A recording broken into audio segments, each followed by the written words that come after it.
Janaína, bom dia.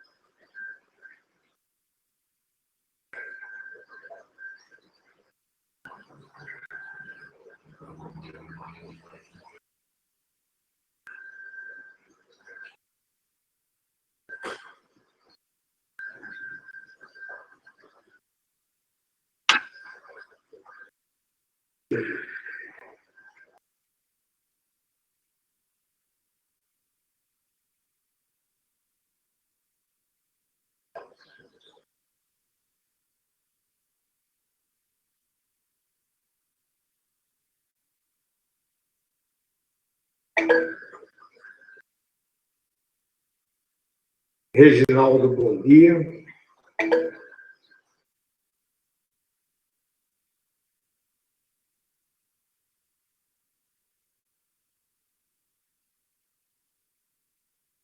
Carolina, bom dia para você também.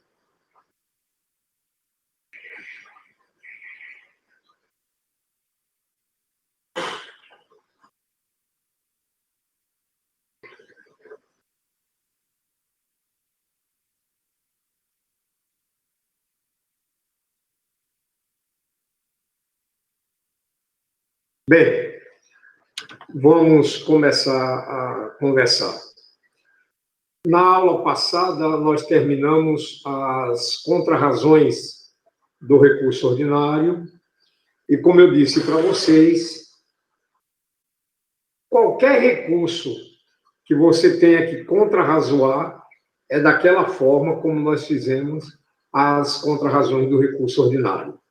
Não muda nada, só, naturalmente, como você vai dar contrarrazões do recurso, aí você vai dizer que recurso que é.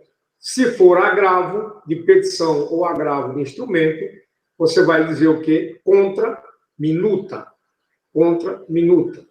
Que as razões do recurso do agravo são chamadas de minuta. As contrarrazões, contra minuta. No mais, a fundamentação é o artigo 900 da CLT. Certo? Eu estou agora à disposição de vocês para qualquer pergunta sobre matéria que irá cair na prova. Eu vou falar para vocês, vou delimitar essa matéria que nós vamos fazer. Pode cair um recurso ordinário, um agravo de petição ou contrarrazões de recurso. Essas três peças, uma delas poderá cair. Uma delas poderá cair na prova AB.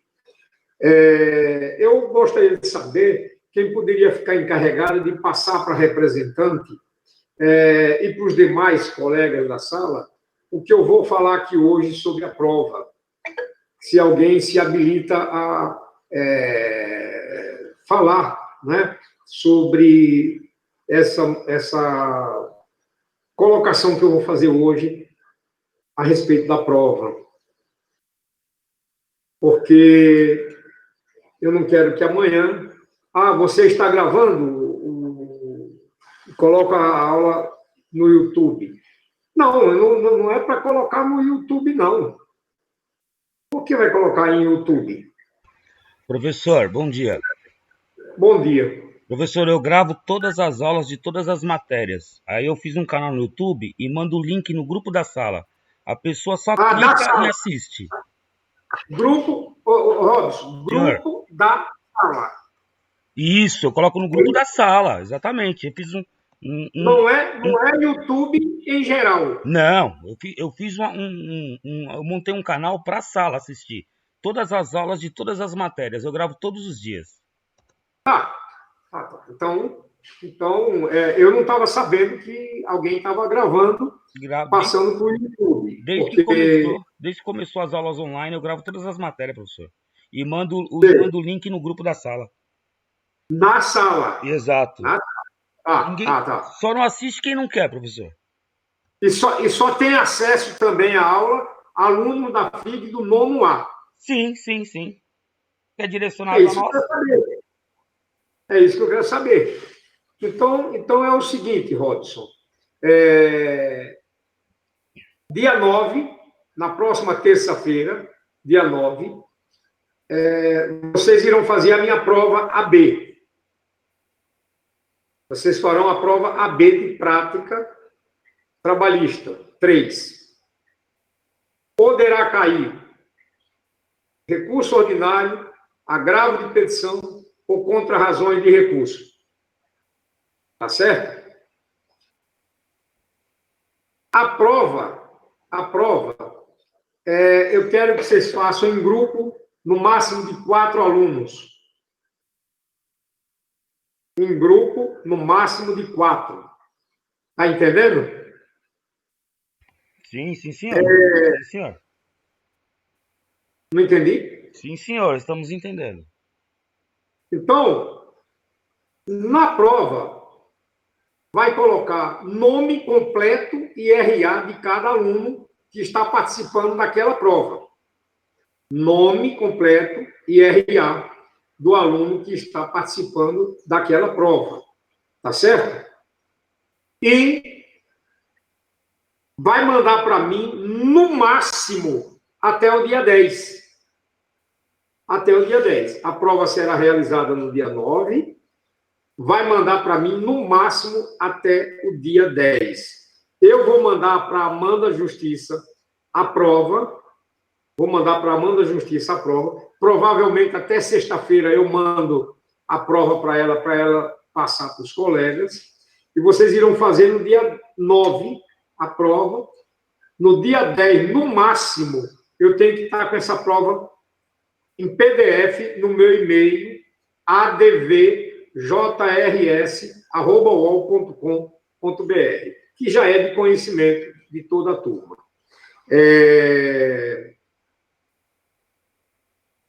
O grupo se reúne, como nós estamos reunidos aqui agora, só que em 4, e vai discutir a questão que foi apresentada, identificar a peça, analisar o gabarito de prova, qual a tese que vai utilizar na sua prova, ou quais as teses, né? Vamos também ter a participação do grupo, todo mundo, os 4 se comunicando, dando seu parecer, dando sua coisa, e dentre os 4, o grupo irá determinar quem será o relator para redigir a peça. Os 4 elegem aí um relator, e esse relator vai redigir a peça. Não precisa cada um do grupo fazer sua peça, não. A peça é uma para cada grupo. Diz quem é o relator vai fazer a peça, discutindo dentro de um grupo. Terminada a peça, o relator irá fazer a leitura da peça como foi redigida. Se todos estiverem de acordo, sem mais nada mais a crescer, aí digitaliza a peça e manda no e-mail. Tem prazo para entrega da nota. Então, eu preciso dessa prova na minha mão, no máximo até o dia 10/6. Todos entenderam? Professor, então a prova ela vai ser feita no horário de aula. O senhor não vai estar aqui no Quitutor? Não, eu não estarei no Quitutor. Eu não estarei no Quitutor. Vocês estarão em grupo, no horário de aula, reunidos, fazendo a prova, redigindo a prova. Tá bom. Obrigada, professor. Tá certo? Aí, é como eu falei, por exemplo, a Ana tem Ana e mais 3. Aí escolhem a Ana para relatora da prova. A Ana vai discutir primeiro qual a peça qual a peça que caiu, fundamentação, vai fazer o resumo da prova, tá certo? Vai fazer o resumo da prova. O resumo da prova estando pronto, aí passa, portanto, para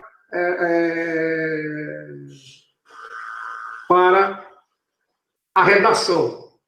Redige, lê para os colegas, para os demais colegas do grupo, e aí a Ana vai perguntar para os seus colegas. Todos estão de acordo? Sim. Então, eu vou digitalizar a peça, vou mandar para o professor em PDF. Manuscrito, claro. Tá certo? É assim que a prova será feita. Objetivo é que todos conversem na prova, todos discutam a matéria, todos saibam identificar a peça, para que seja uma aprendizagem assim conjunta, tá certo? Vocês sabem que errar a peça zerou a prova, né? Como eu vou identificar que é um recurso ordinário, a minha prova que caiu para mim? Ora, eu vou observar que foi proposta a ação, a reclamação trabalhista, houve contestação e já há sentença nos autos. Se distribuiu ação, contestação, sentença nos autos, o juiz decidiu, a minha prova o que é? Recurso ordinário. Recurso ordinário. Se o examinador disser que ajuizou reclamação trabalhista, a reclamação foi julgada, transitou em julgado, a decisão transitou em julgado. Na fase de execução, né? O juiz homologou os cálculos do reclamante, homologou os cálculos do reclamante no valor de X. A reclamada, não se conformando, embargou a execução, propôs a ação de embargos à execução, que é uma ação de conhecimento incidental na execução. Tá certo? O juiz rejeitou ditos embargos, quer dizer, julgou improcedentes os embargos. Como advogado da reclamada, ora embargante, promova o que de direito em seu prol. Qual a prova que caiu para você? Qual é a medida que cabe da sentença que julga os embargos à execução? Está no artigo 897, a linha A da CLT. Agravo de petição. Agravo de petição. No agravo de petição, você não pode esquecer de delimitar a matéria e o valor correspondente. Está no parágrafo 1º do artigo 897 da CLT. Isso é gabarito de prova. Você delimitar a matéria no agravo de petição. Porque se você não delimitar, se o agravante não delimitar a matéria e o valor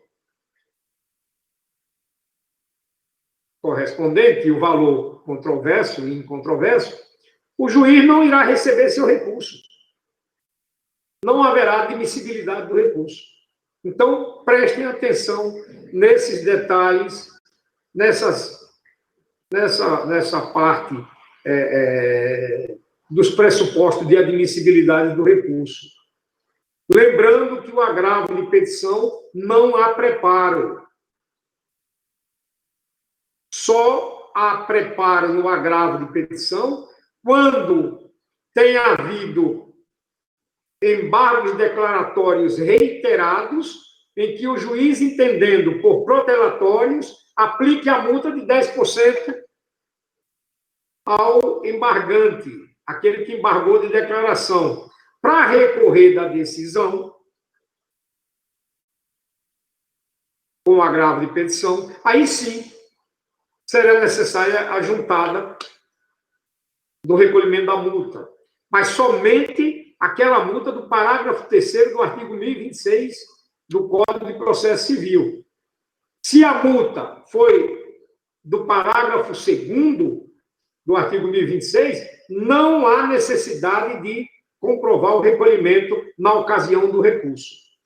Prestem atenção à redação do parágrafo 2º do artigo 1026 do Código de Processo Civil. Tá certo?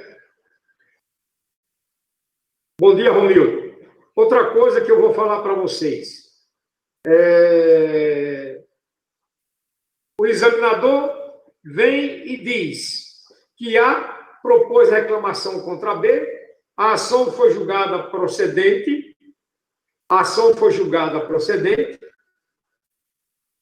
a reclamada interpôs recurso ordinário, né? Juntando um único documento, comprovando o recolhimento do depósito recursal. Como advogado do reclamante, manipule a medida processual cabível visando a manutenção da sentença. Qual a prova que caiu para você fazer? Que prova caiu para você fazer? Quem vai me responder? Por favor, alguém vai responder? A propôs reclamação contra B. Não, Ana, não é essa, não. A propôs reclamação contra B. Foi julgada a ação procedente. B recorreu da sentença, interpôs, já está dizendo na questão, B interpôs recurso ordinário, juntando um único documento, o comprovante do depósito recursal. Como advogado A, manipule a medida processual cabível visando a manutenção da sentença. Não é essa medida aí. Você vai, sim, Eurípides, contra razões do recurso. O Eurípides respondeu aqui, contra razões do recurso. Perfeitamente. Caiu na sua prova, contra razões. Agora, repare bem, contra razões, você vai contrarrazoar o recurso, mas antes de você dar as suas razões nas contrarrazões, dizer das suas contrarrazões, você vai ter que fazer o quê? Quem é que vai falar para mim agora? O que é que eu tenho que fazer antes, nessa hipótese que eu coloquei, o que é que eu tenho que fazer antes nas minhas contrarrazões? Antes de dar as contrarrazões, eu tenho que dizer o que para o tribunal? Quem é que vai me falar? Não, Eurípides, não é o preparo. Eu vou falar, sim, do preparo, mas como é que eu vou falar? É isso que eu quero saber. Preliminar, Reginaldo, perfeitamente, Reginaldo. Eu vou arguir uma preliminar para que o tribunal não conheça do recurso por falta de pressuposto de admissibilidade recursal. Bom dia, Terezinha. Eu vou arguir uma preliminar para que o tribunal, preliminarmente, não conheça do recurso por falta de pressuposto de admissibilidade, qual seja o preparo. Repare que o examinador diz que no recurso juntou um único documento relativo ao preparo, aliás, ao depósito recursal. E as custas? A reclamada não juntou custas? Olha só. Então, o recurso não está preparado devidamente. E, por isso, vou, em preliminar, dizer ao tribunal que não conheça do recurso. Que não conheça do recurso. Depois eu vou dizer, no mérito, eu vou atacar a parte do recurso ordinário. Eu vou atacar a parte do recurso ordinário para, ao final, dizer para o tribunal que não conheça do recurso, por falta de pressuposto de admissibilidade, caso contrário, no mérito, conheça, negando-lhe provimento, para o fim de manter a sentença recorrida como medida de inteira justiça. Vocês estão entendendo como é que é? Então, eu vou me utilizar das contrarrazões, por primeiro, pedir a nulidade, que não seja conhecido o recurso por falta de pressuposto. Porque o próprio examinador já diz na questão, juntando apenas o comprovante do depósito recursal e as custas. Portanto, o recurso é deserto. Sendo deserto, o tribunal não poderá conhecer do recurso. Caso não seja acolhida a preliminar, que conheça e lhe negue provimento. Tá certo? É isso que você vai fazer na prova. E isso vocês vão discutir no grupo. Grupo de 4. São 4 colegas fazendo a prova, 4 colegas discutindo, 4 colegas pesquisando no índice remissivo da CLT, do CPC, se eventualmente for necessário. Quer dizer, e aí a prova sua foi exatamente contra razões do recurso ordinário. Então, é assim que eu vou identificar a peça, traçando uma trajetória processual. Basta fazer isso. Trace uma trajetória processual. Você vai identificar qual a peça que caiu para você. Então, eu estou delimitando a matéria que pode cair na prova. Contrarrazões, agravo de petição e recurso ordinário. Vocês sabem, o recurso cabível da sentença que julga a ação de conhecimento é o recurso ordinário. O recurso cabível que julga a ação de conhecimento incidental na execução é o agravo de petição. E as contrarrazões? As contrarrazões servem para que eu diga ao tribunal que a sentença recorrida deverá ser mantida integralmente. Então, para isso que eu vou me utilizar das contrarrazões. Quando você analisar a questão, quando você pegar o enunciado da questão, e aí eu vou pedir para a Amanda mandar para todos os colegas da sala o enunciado da questão, porque, muito embora vai ter um relator no grupo para redigir a prova, todos estarão com o enunciado na mão para trabalhar em conjunto. Tá certo? Todo mundo está entendendo perfeitamente. Muito bem. Deixa eu ver se tem alguma pergunta aqui. Não, não tem pergunta. Não tem pergunta. Sabrina, bom dia. Não tem pergunta. Mas quem quiser fazer alguma pergunta sobre a matéria de prova, pode perguntar, tá bom? Hoje eu só vou mesmo fazer perguntas sobre a matéria de prova tal, e vou dar por encerrada a aula, porque não tenho mais, a matéria já foi cumprida, do 9º semestre de prática trabalhista. Professor, enquanto o que a gente ficou de ver sobre a instauração de inquérito, o senhor vai deixar para comentar semestre que vem? Não, semestre que vem eu não dou mais aula para vocês. É que o senhor passou o problema semana passada falando que ia conversar com a gente sobre a instauração de inquérito, de falta grave. Eu posso falar para vocês sobre a instauração de inquérito. É uma ação de conhecimento, é uma ação de rito especial, né? Que você vai dirigir a petição para o juízo competente, que é da localidade da prestação do serviço, tá certo?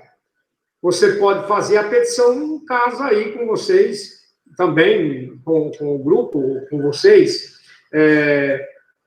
O endereçamento da ação do inquérito é para o juiz do trabalho, que seria competente para a reclamação trabalhista, ou seja, artigo 651 do Código da CLT.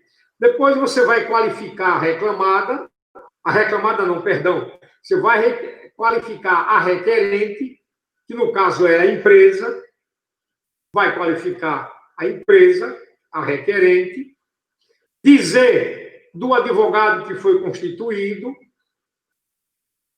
juntando a procuração, tá? Dar o fundamento da ação. Qual é o fundamento da ação? Artigo 494 e 853, artigo 494 e 853, ambos da CLT, tá certo? Contra quem está propondo o inquérito? A instauração de inquérito para apuração de falta grave.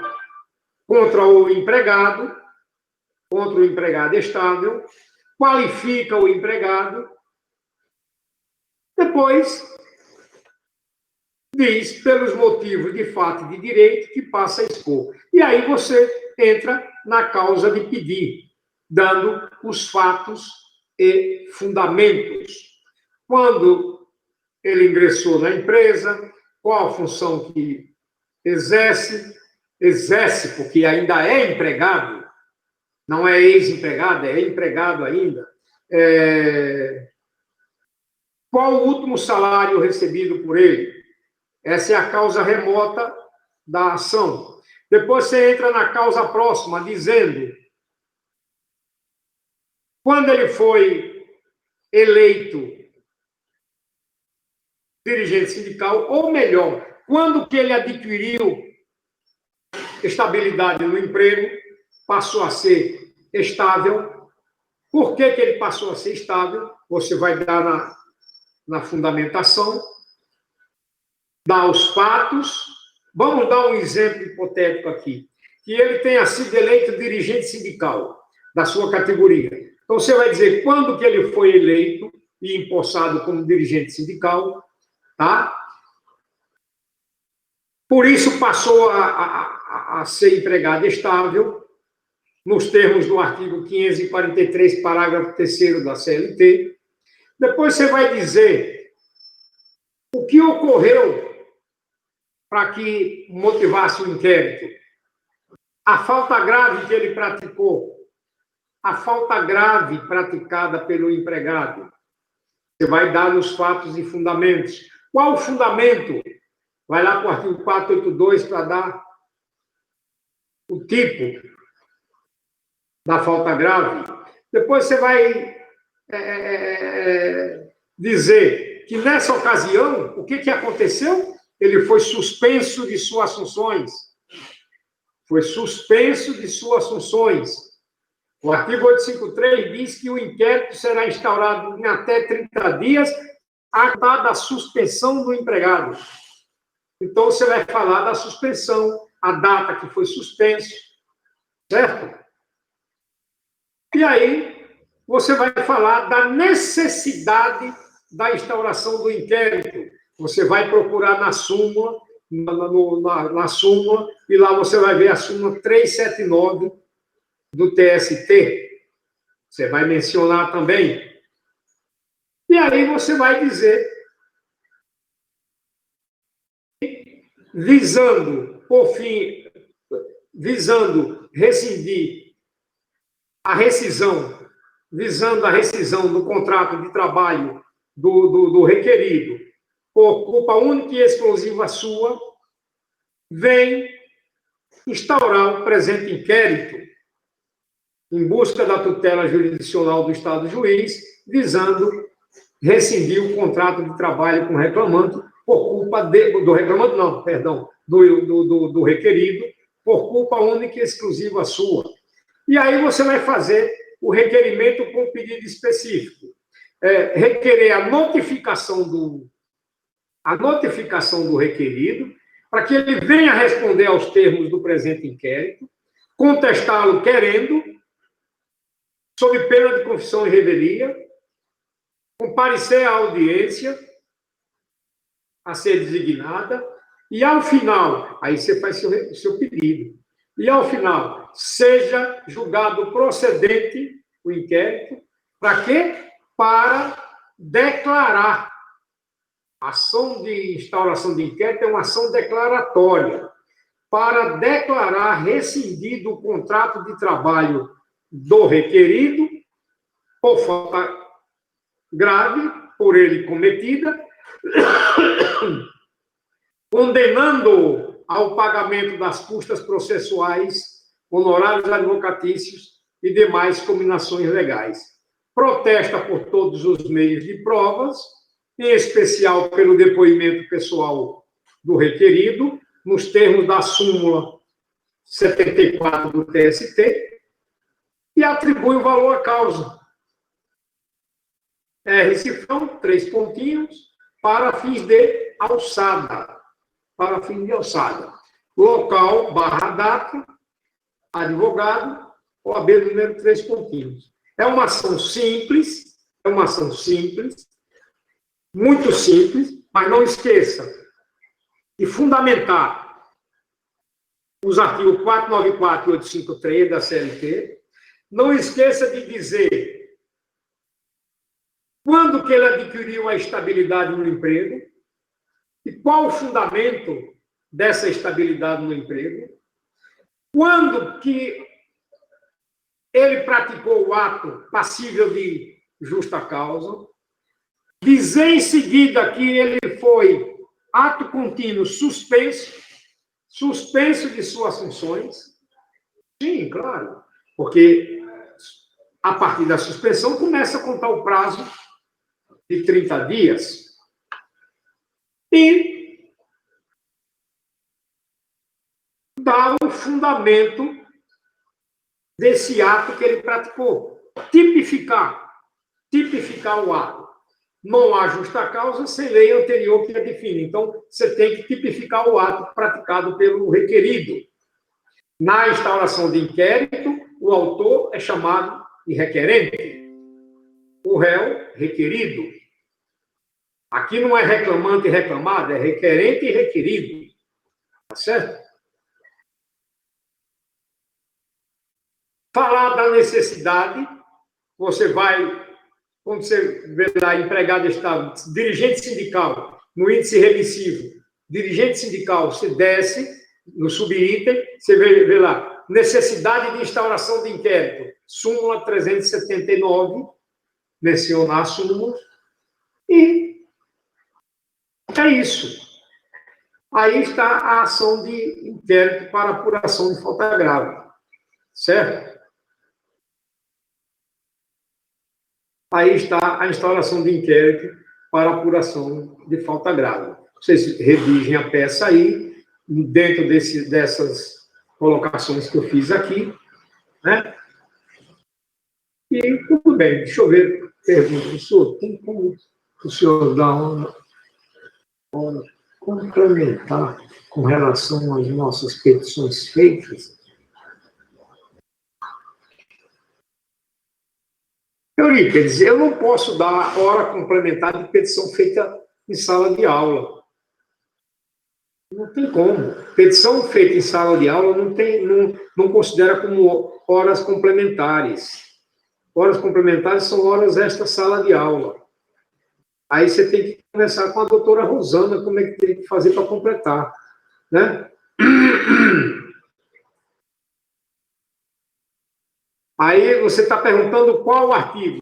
Artigo de quê? Da instauração de inquérito? A fundamentação do inquérito é artigo 494 da CLT, 494, combinado com o artigo 853, artigo 494 e 853, ambos da CLT. Esse é o fundamento da instauração do inquérito. Tá? O fundamento da hipótese que eu dei, da situação hipotética que eu dei para vocês, de ser um dirigente sindical, é o artigo 543, parágrafo 3º da CLT. Certo? Vamos admitir que fosse um membro do Conselho Curador do FGTS, o empregado. Membro curador do FGTS.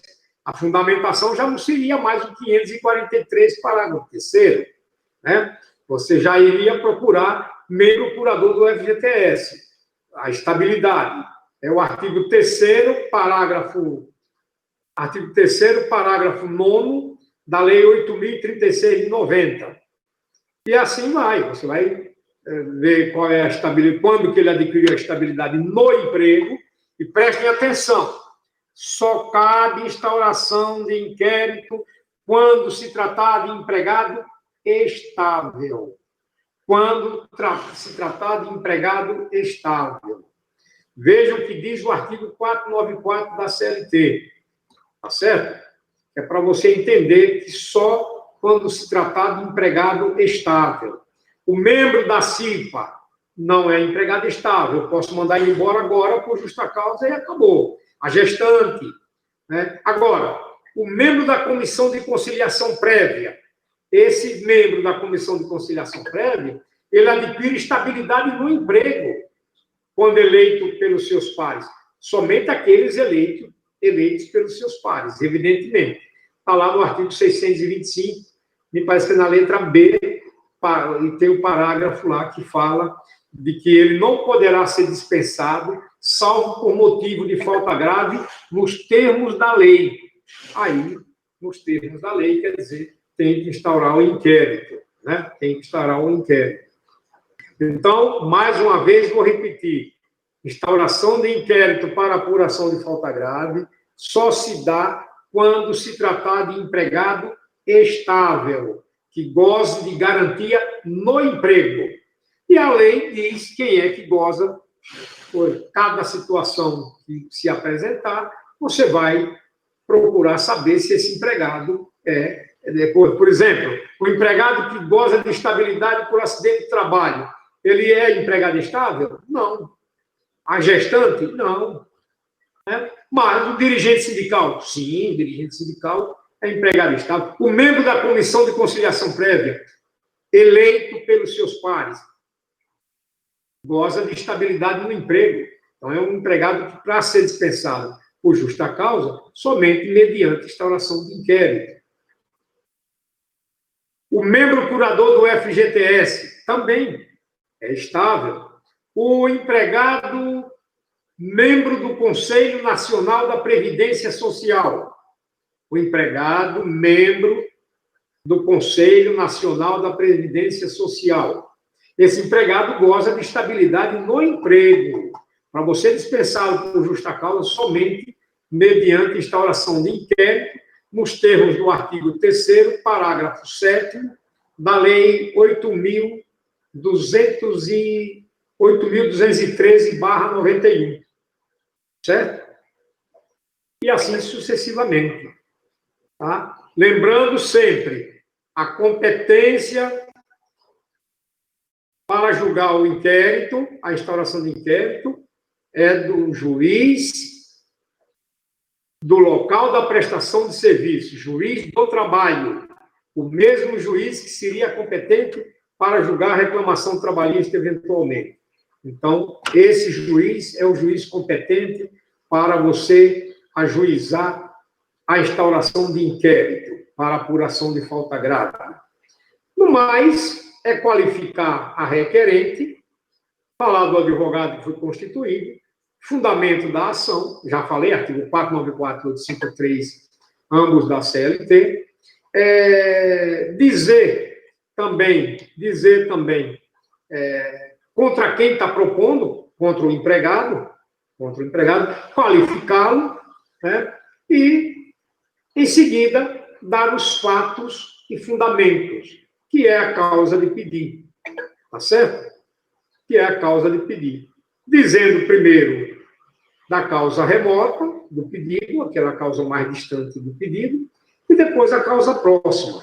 Quando que ele adquiriu a estabilidade, por que ele adquiriu, por que ele é estável, tá certo? Lembrando que o empregado continua empregado, não é ex-empregado. Você não pode começar dizendo que a requerente contratou tal e que foi dispensado. Ele não foi dispensado coisa nenhuma. Ele continua empregado. Ele foi o quê? Suspenso de suas funções para apuração da falta grave. Ele só será dispensado por falta grave com a procedência do inquérito, nos termos do artigo 494 da CLT. O artigo 494 da CLT diz que o empregado estável só será dispensado mediante inquérito com a procedência da acusação, com a procedência do inquérito. Aí sim que ele será dispensado. Então, não esquece disso, tá? E é isso aí que eu tinha que falar sobre a instauração de inquérito para apuração de falta grave. Com relação à prova, está bem explicado? Tá, todos entenderam com relação à prova? Ótimo. Então, vou mandar para a nossa muito digna representante de sala, Amanda Justiça. Ela vai mandar para todo mundo. Vocês vão formar grupo de 4 e vocês vão fazer a prova. Aí, alguém vai dizer, professor, eu não formei grupo de 4, então não consigo fazer a prova? Claro, faça a prova e mande. Agora, eu estou abrindo a oportunidade de vocês fazerem a prova em grupo de 4. Mas se você não conseguiu grupo de 4, faz de 3, 2, sei lá, mas de preferência que faça em 4. Sempre tem ali os colegas mais próximos que tudo que faz junto, em conjunto, faça a prova em grupo de 4. Agora, não pode dizer que não fez a prova porque não tinha grupo de 4. Tenha santa paciência. Aí é de doer. Né? Aí não é brincadeira. Então, por favor, qualquer dúvida, pode entrar em contato comigo. Eu acredito que ninguém tem dúvida depois de tudo que eu expliquei. Né? Conversa aí, o menino aí o Robson está gravando aí, vai passar para os colegas também as explicações, apesar de nós estamos com 20 alunos, 19 alunos em sala de aula. Érica, bom dia. Érica chegou, a Gabi. Muito bem. A Luana, já falei com a Luana. Mihaela também está presente, bom dia. Renato, já falei também. Quem mais? Virgínia. Virgínia, a última da lista. A última da lista, Virgínia está presente. Senta à minha esquerda, a 32 graus, à minha esquerda, em sala de aula. Muito bem. Que legal. A sala está lotada. A sala está lotada. Então, vamos voltar à questão da prova. Eu vou fazer uma prova de penal na segunda fase da OAB. Mas qual a prova que vai cair para mim? Eu não sei.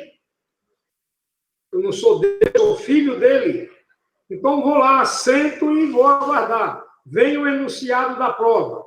E aí eu vou ler o enunciado e traço uma trajetória processual e vou encontrar qual a prova que eu vou fazer. A mesma coisa eu vou fazer no trabalhista. A mesma coisa eu vou fazer no trabalhista. Né? Vou traçar uma trajetória processual. Eu já sei que não vai cair reclamação trabalhista, não vai cair contestação. Já sei disso. Não vai cair recurso adesivo. Eu sei que poderá cair recurso ordinário, agravo de petição e contra-razões de recurso. ou contraminuta de agravo, que é nada mais, nada menos que as contrarrazões do agravo. Né? Pode cair uma dessas três peças. Eu traço a trajetória processual dentro do que o examinador está dando na questão, e eu já sei qual a peça que caiu para mim. Vou discutir no grupo com os meus colegas, todos achando que a peça é aquela. Agora, veja bem, não pode deixar de fazer a adequação correta da peça à questão que foi submetida, porque aí causa um prejuízo enorme. É todo mundo de exame. Então, prestem atenção. Eu não posso errar a peça. No exame da OAB, eu errando a peça, posso gabaritar toda a prova. Errei a peça, zerei a prova. Saí com zero. Saí com zero, porque eu errei a peça. Agora, sabe, no exame da OAB segunda fase, errar a peça, quando isso acontece? Quando o examinando faz um esforço muito grande para não passar. Aí ele erra a peça. Tem que se esforçar muito para não acertar a peça. Porque você sabe como identificar. Eu vou repetir para vocês. Se o examinador disser que foi ajuizada uma reclamação trabalhista, que a ação foi julgada procedente, foi ajuizada a ação, houve contestação, encerrada a instrução, o juiz acolheu o pedido do reclamante. Quer dizer o quê? Já há sentença nos autos. Acolher quer dizer o quê? Julgou procedente. Rejeitou a pretensão obreira, quer dizer o quê? Julgou improcedente. Olha a sentença aqui nos autos. E aí vem e diz, como advogado da reclamada, a ação foi julgada, acolheu a pretensão do reclamante. Quer dizer, julgou procedente a ação. E vem o examinador e diz, como advogado da reclamada, promova o que de necessário em prol de seus interesses. Qual a prova que caiu para mim? Recurso ordinário. Recurso ordinário.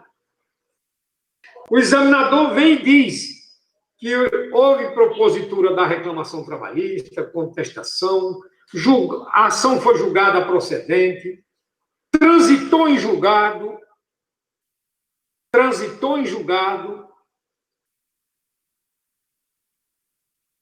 na fase de execução, a reclamada, a hora executada, não concordando com os cálculos homologados por sentença, embargou a execução, cujos embargos foram rejeitados. Olha a sentença aqui nos embargos. Rejeitados. Quer dizer o quê? Improcedentes. Se já está dizendo que os embargos foram rejeitados, é que o juiz julgou improcedentes os embargos. Agora, como advogado da embargante, da executada a hora embargante, promova o que de necessário em seu prol. Qual a prova que caiu para mim?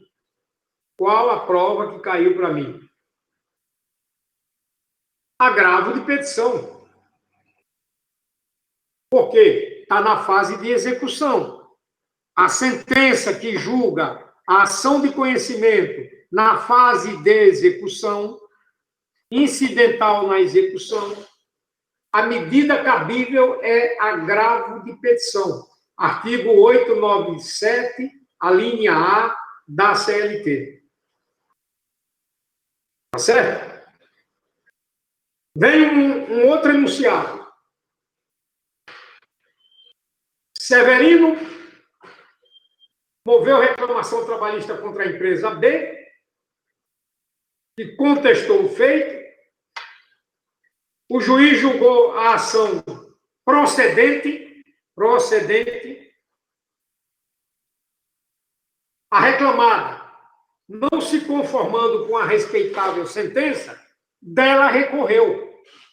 Recorreu com que recurso? Ordinário, claro. Dela recorreu. Intimado para falar sobre o recurso,